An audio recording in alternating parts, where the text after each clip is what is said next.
இன்னைக்கு ஒரு சித்தரை பத்தி தான் பார்க்க போறோம். நான் யார சொல்றேன்னு நீங்க கண்டுபிடிச்சிட்டீங்கன்னா கமெண்ட்ல கமெண்ட் பண்ணுங்க. இவரு எளிமையான தோற்றம் கொண்டவருங்க.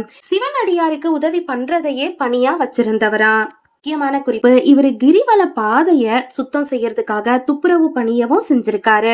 இவரு அவரோட ஜீவ சமாதி அடையிற காலம் வந்துட்டதை உணர்ந்து அவரோட சீடர்களை அழைச்சு, நான் தவத்துல ஆழ்ந்ததுக்கு அப்புறமா ஏன் உடலை தொடாதீங்க, கால் பெருவிரல் ரெண்டுத்துலயும் வைக்கோல் கட்டி என்ன இழுத்துட்டு போங்க, எந்த இடத்துல அந்த கயிறு அழுந்து விழுதோ அங்க என்ன அடக்கம் செய்யுங்கன்னு சொல்லிட்டு ஜீவ சமாதி அடைகிறாங்க.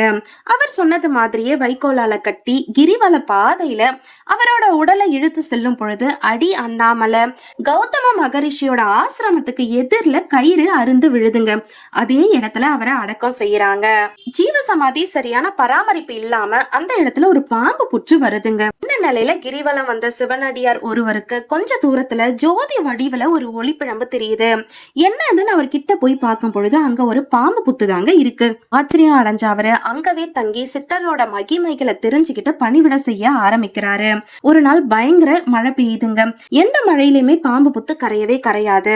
ஆனா அன்னைக்கு அதிசயமா அந்த புத்து கொஞ்சம் கொஞ்சமா கரைஞ்சு அதுல இருந்து ஒரு சுயம்பு லிங்கம் தோன்றுச்சு. அந்த சிவலிங்கத்தை மூலவரா கொண்டு இன்னைக்கும் அங்க ஒரு கோயில் கட்டி வச்சிருக்காங்க. கிரிவல பாதையில அடி அண்ணாமலை கௌதம மகரிஷியோட ஆசிரமத்துக்கு எதிரில தாங்க இந்த கோவில் இருக்கு. சித்தரோட பேரை கண்டுபிடிச்சிட்டீங்களா இல்லையா? அவரோட பேரு அடிமுடி சித்தர்.